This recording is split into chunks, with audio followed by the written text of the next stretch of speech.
This Morphin Network video is sponsored by Ranger Stop Convention and Ranger Stop and Pop. Have you ever wanted to see all your favorite Power Rangers together in one epic convention? Go to Ranger Stop! Ranger Stop and Pop! June 10th through 12th, 2022. Atlanta, Georgia.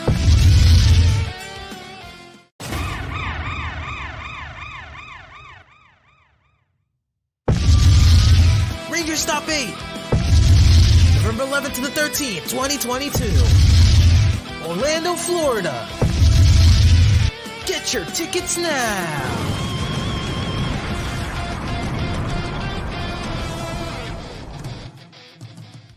In today's episode of Revice, we learn how opposites attract and how even the latest technology, as soon as you get it, is already obsolete. And with that said, let's talk about the reason why Holden McNeil is the worst character in the entire Skuniverse franchise. Oh, God. Wait, I think I have my show notes wrong. No, wait, yeah, we're talking about how Holden McNeil is the worst character from Chasing Amy. Okay, but the reason we're bringing that up is because I'm Mike, TimeRider Zero, and this is the other Mike, Astro Red, also known as Coffee Rain, and we are going to be talking about Kamen Rider Revice episodes 37 and 38. Fierce battle is inevitable. Ultimate Revice. And first off, it's milk chocolate. Coffee Rain, because I'm Vanilla Lightning, and the other Michael that's not here is Chocolate Thunder. So and I'm milk chocolate. Okay. So we are the Oreo version of the three villains from the Big Trouble in Little China. Oh, God, help us all. Yes, and I get to be my favorite one. But yes, what are your thoughts on this episode? And also, everyone watching the episode, we are doing this live, so let us know in the comments what you thought of the episodes. Honestly, 37, I thought it was good and sad at the same time, especially the ending of that episode. I'm just like, yo, Daiji, chill. But then next thing you know, who makes an appearance? I'll tell you who. Hiromi. Yep, Hiromi. My son. Mm-hmm. Yep, we finally get Hiromi making an actual comeback. Hallelujah, hallelujah.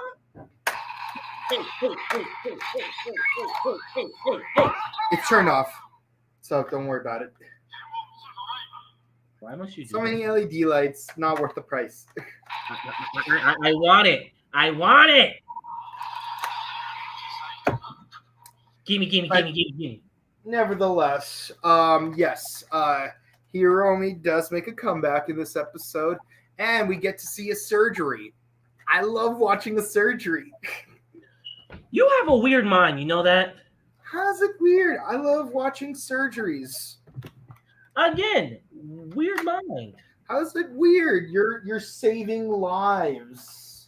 But I don't want to see all that blood. The blood is the best part. It shows that this person's alive. Look at that, all that oxygen being carried.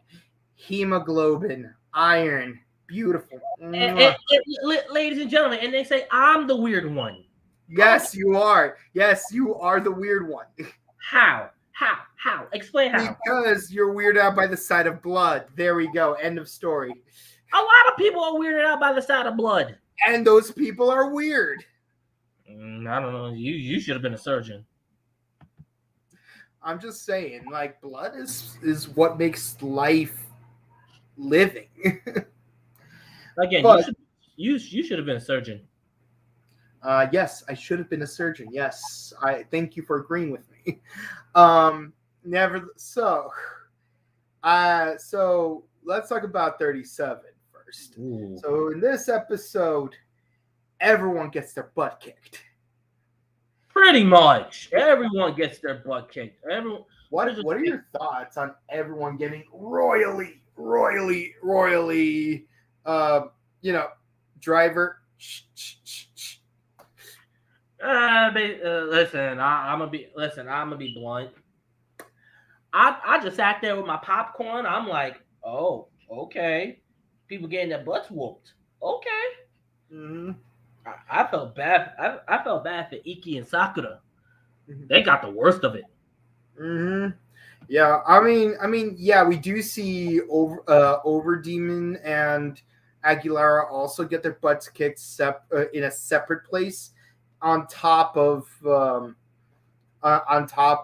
Live also getting his butt kicked. Everyone's getting their butt kicked. It's like an episode of Oprah. You get an ass whooping. You get an ass whooping. You get an ass whooping. You all get an ass whooping. I'm sorry. That honestly, I that's the first thing that came to my head as well. Yeah. I'm like, wow. Just wow. Yeah. I'm just like, wow. I couldn't even, like, honestly, 37 had me speechless. Mm-hmm.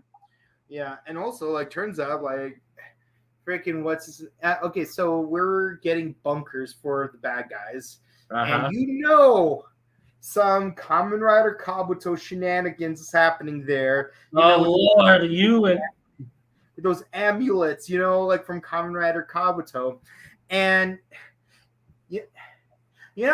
watching him across, it makes me, last week, by the way, watch my interview with Dan Warren from Buttery Show. It made me think, like, if you have to choose between being on a space station and being on Earth, you have to think about what's worse. Like, is it worse to be on a space station and risk getting killed in space when you get attacked by aliens? Or is it worse to stay on Earth and then die while the entire planet gets eradicated? I'm very curious as to which of the two poisons one would have to choose between. I don't know why I'm into that, thinking about that, but I can't help but think about that while watching this episode. Y'all gonna have to kill me in space. Mm-hmm. Yeah, and I've been thinking about that one scene where they try to save Akane, and it's like, how do I put it? It's like she keeps telling Daiji, stop being so self-righteous, be a good guy, and he doesn't listen. He never listens. No offense. That's my takeaway from the episode. He is a female dog. That's all I'm gonna say. First of all, why is he trying to beat up Icky? Like, we know that Icky was not responsible for killing her. It was the old dude. Like I swear to God, like I swear, Daiji deserves the Adam Award, the Adam from Dragon Knight Award for taking things out of context. No, really? Yeah. Like, you ever watch Dragon Knight? Yep, I did. Remember that scene at the end of one episode of Dragon Knight where Adam, like, walks into the room and everyone's, like, laughing because, like, and the thing is, they're laughing because they all work together to destroy one of those towers. Yeah. But, like, when he walks into the room and sees everyone laughing, he thinks that they're all laughing at him. I'm like, damn, you have a skewed sense of perception. Like, wow. And I remember when we did a retrospective on that series, like, I compared it to some Marvel property. I can't remember if it was like Spider-Man or like something else, but like someone keeps taking things out of context. And for me, it's like, God damn it, you are Holden McNeil from Chasing Amy. Anyone who's never seen Chasing Amy, let me explain the plot of that movie to you. Main character is a comic book writer. He falls in love with a girl who turns out to be a lesbian. Everyone warns him against dating her. He doesn't listen. And while she finally decides to give him a chance, which, kind of makes her bi, not a lesbian. But aside from it's June. It's June. Happy Juneteenth, everyone. And happy Father's Day as well. But anyways, it's like while they're dating, like he keeps making all these really bad ideas and he makes all these bad decisions, and then everyone, Hooper X, Jane Silent Bob, freaking Banky, who's like the jerk of the movie, like they all give him good advice on how to deal with his freaking inadequacies, and then he does something extremely stupid against their advice. It's like, what was Kevin Smith even thinking writing this movie? Don't get me wrong, it was a good movie. Kevin Smith was a brilliant writer back in the day, but the character is such an idiot. And Daiji, oh God, don't even get started on Daiji. That stupidity. To the point, I have to go on this tangent about chasing Amy. Daiji threw the only temper tantrum that my daughter throws. Yeah, I think your daughter is more mature than Daiji. No. I don't even know your daughter, but I imagine she would be, because I imagine she doesn't even throw temper tantrums as bad as he does. And it's like, if you think you're being righteous, it's like, why aren't you even trying to convince people to like give up? Exactly. Like, come on. And I'm pretty sure if he doubles down on this in episode 39, I'm gonna go off on Daiji. I can see it now. But on the upside, we got Hiromi back.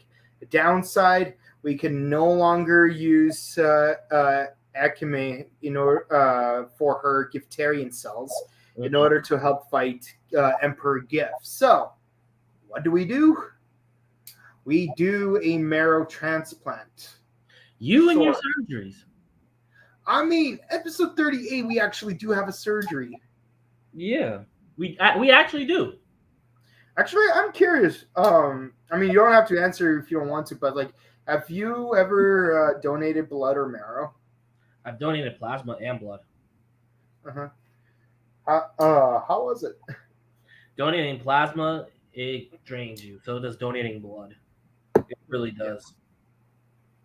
I'll say this: anyone who's watching, if you have the chance, please do donate blood or marrow if you have the opportunity to. You are saving lives, not unlike Genta in this episode.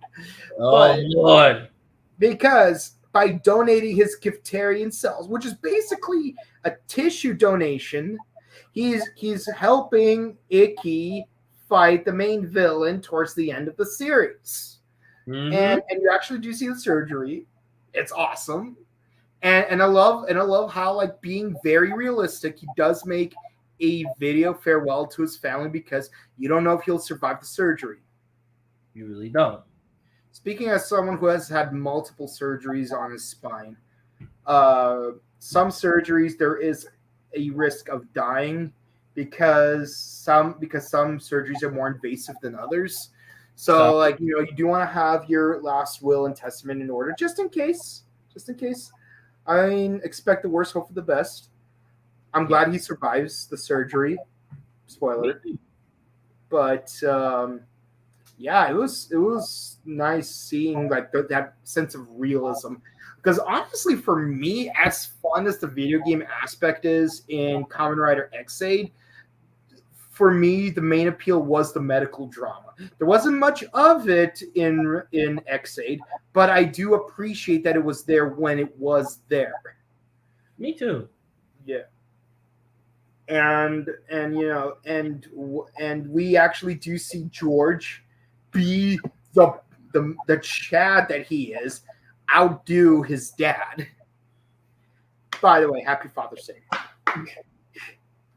It's always nice to see a son overcome his father. Yeah, and speaking as a father, that's how I want my son to be. Yeah.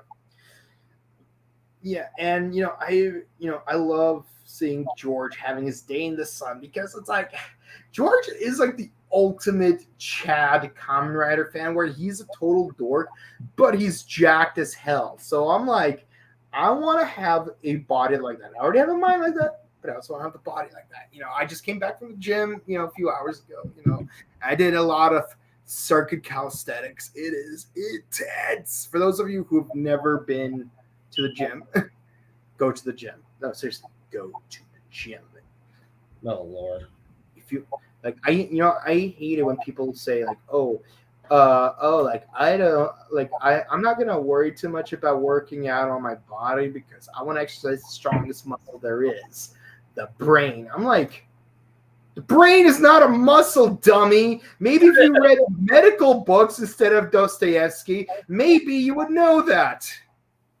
Oh boy. And don't get me wrong, Dostoevsky is actually a good author, but still, read some medical books in addition to Russian literature. And the thing is, like, you can't, like, how can you expect your brain to function properly if you don't have efficient blood flow going to your brain? And in order to make that blood flow be efficient, you gotta work on your heart. That thing that Genta doesn't have. Let's get back to the episode. Yeah, in this episode, we finally get to see our final form. Honestly, like I said, I love the design of the final form. Let's take a quick look at it. So, as you might notice, most of the design looks very well. The two riders, most of their undersuits look exactly identical, especially the entirety of their arms. Mm-hmm. The main difference is the chest plating and the helmets, which are actually pretty nicely done. Like, they are distinguishable, where you could tell the two of them apart, and the rest is like identical enough. They did bring back the color scheme of the original form, which I know that this has been somewhat of a pattern in the Reiwa era Kamen Rider, but it does look relatively different compared to the original form. So I will give it a pass compared to Kamen Rider Saber, where Crossing Saber is basically a blue repaint of his original form. Problem. Yeah, you're right. Yeah, but man, when we finally got to see that premiering form, the one with Lion Senki and Lamp of Aladdin, like, that was just beautiful. It was. It really was. Yeah, he should have just kept it that way. But it's like Sonic Heroes. But yes, and what do? They can magnetically attract to each other. Oh God. Yep. So basically, it's a final form version of Forza Magnet States. Yeah. Except there's two people, which means better watch out, Mariah. Like, if they pincer you, you're dead. Pretty much. But interestingly enough, they can also replicate themselves for some reason. So it's like, which to me honestly helps out a lot. Yeah, but again, it's like, yeah, let's make Forza Magnet States and just throw in Gatakiri-Ba's abilities in there while we're at it. Just because. Oh Lord. Oh, but lightning not included. I can't with you. Yeah. So, what are your thoughts on this final form? I like it. I actually like it. All right. And so the episode concludes with everyone being happily together, except for Daiji, who's being a Spider-Man 3 Tobey Maguire right now for no reason. Pretty much. Like, even freaking Hiromi's there, but Daiji isn't. Like, what? So, likes, dislikes, score out of 10 for each episode. 37. I give it like a 9 out of 10. Mm-hmm. The only dislike I had was Daichi being a bitch. Same with episode 38. Mm-hmm. That final form, though. That's all I'm gonna say. Yeah, I like that final form too. And and I want to see more of that magnetic ability because I know you can use it. Well, actually, they did use it more creatively uh than Forze did. So props to that. They didn't use a giant cannon, which is weird, but and and the whole like them multiplying thing was really weird, but at least they did. But at least they were using the magnetic ability more creatively. Heck, Exactly. like as silly as this episode of JoJo was, with the whole like Avdol being at Joseph's crotch in order to separate, and getting the wrong idea from a bunch of Egyptian children. They were at least clever with how they defeated Mariah by having each of them be on opposite sides in a pincer move, so then they could just clap her to death. I agree with you 100%. And I know they kind of did that in the episode, so I appreciate the cleverness that was involved. And yeah, I do want to see this form be utilized more because, let's be honest, with Crossing Saber, like the only like appeal it had was one, its transformation sequence.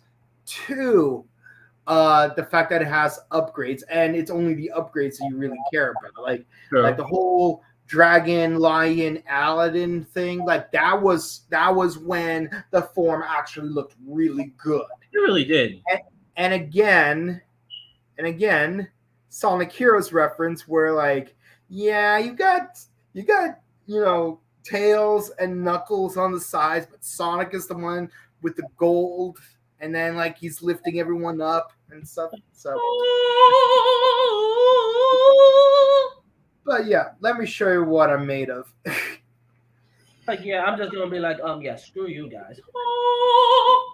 One thing we didn't mention was Vice did not Vice. George did find a way for both Icky and Vice to have Baird Rex form, which is good, but honestly, that just seemed very inconsequential considering the fact that the very next episode we got that final form.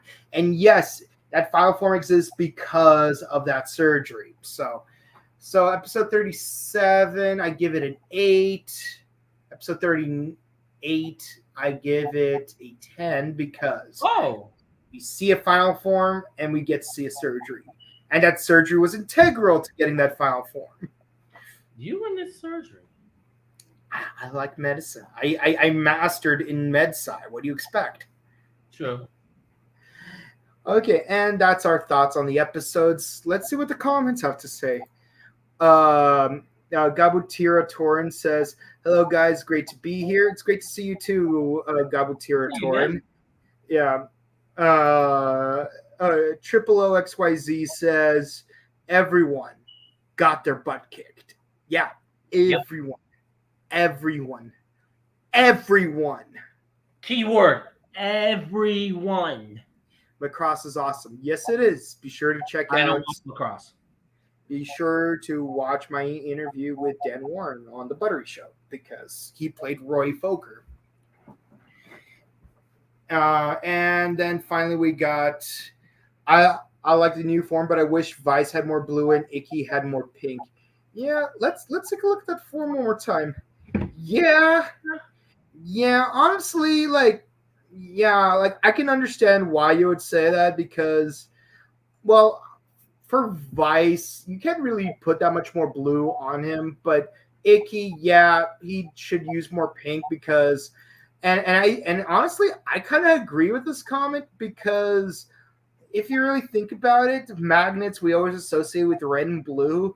Like we need more red to go with that blue, especially when we do the whole magnetic polarity change thing. Yeah. And yes, like they did like manage to switch poles so that they could attract to each other and repel from each other. So that's cool. That is. You ever played the Flash game Mega Man Polarity? Yeah. That game was fun. It was. It really was. All right. Well, this has been the Rider Time podcast. We just reviewed Kamen Rider Revice episodes 37 and 38. And of course, later this Friday, yes, you're going to get another dose of the Rider Time podcast this week. We will review episodes 39 and 40. We'll be fully caught up with the series finally after a bit on hiatus for 2.5 months. We're finally fully caught up with this show. Finally. Can you believe this show is 1,542 episodes in? Sheesh. And I am 1,540 episodes In. on that. So just 2 episodes and I'll be fully caught up. I will have seen every episode at last. But yeah, if you enjoyed this, please comment, like, subscribe, follow us on YouTube, Facebook, Instagram, Twitter. Be sure to check out our past episodes of the Rider Time podcast. If you want to watch our review of Dino Fury, it's right here on the Morphin Network. We just did Dino Fury episode 9 earlier this weekend. And of course, we are bringing Sentai Hero Special back later this week, actually on Thursday, if I remember correctly, where we will review Go Kaiju 10-year anniversary special. And hopefully we'll get caught up with Dawn Brothers. I'm enjoying that season so far. Yeah. I just, like when I go to the gym, I always like watch an episode during my warm up. Like the episode flows smoothly. It makes me not pay too much attention to the clock while I'm getting my warm up done. It's awesome. Gotta love that opening cardio. So yeah, like Dawn Brothers is great workout music, as well as Revice's theme song. Like doing the theme song while planking, like that. No. That helps me when I'm punching the bag. Yeah, because planking is like really hard. I'm like hanging in there, and then the song goes. It's like hang in there.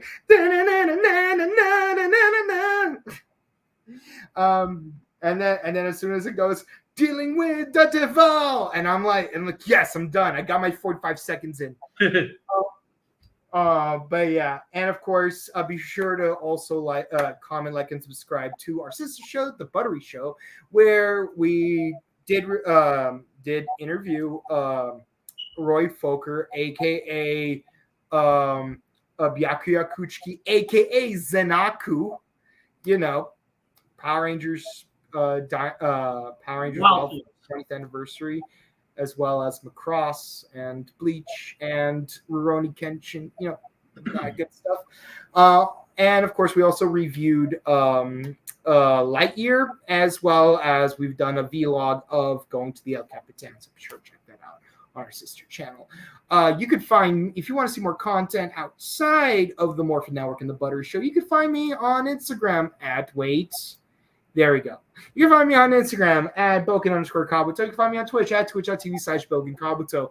And I apologize for not streaming this weekend. It's been insane, Father's Day, all that stuff. But I am going to start streaming, I promise.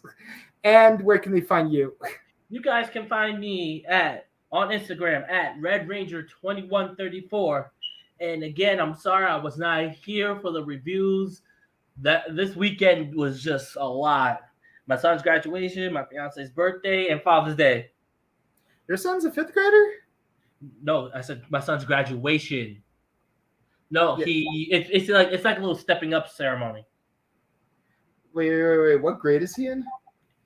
It's like he's going to kindergarten. Okay, you and I have some words after this. Why? We're gonna have words about this. Okay. Anyways, I hope you all enjoyed the show, and I'll see you again on Thursday for the Go Kaiju 10th anniversary, and I will see this guy on Friday. So I hope you see you lovely audience. Love, peace, and chicken grease. Bye.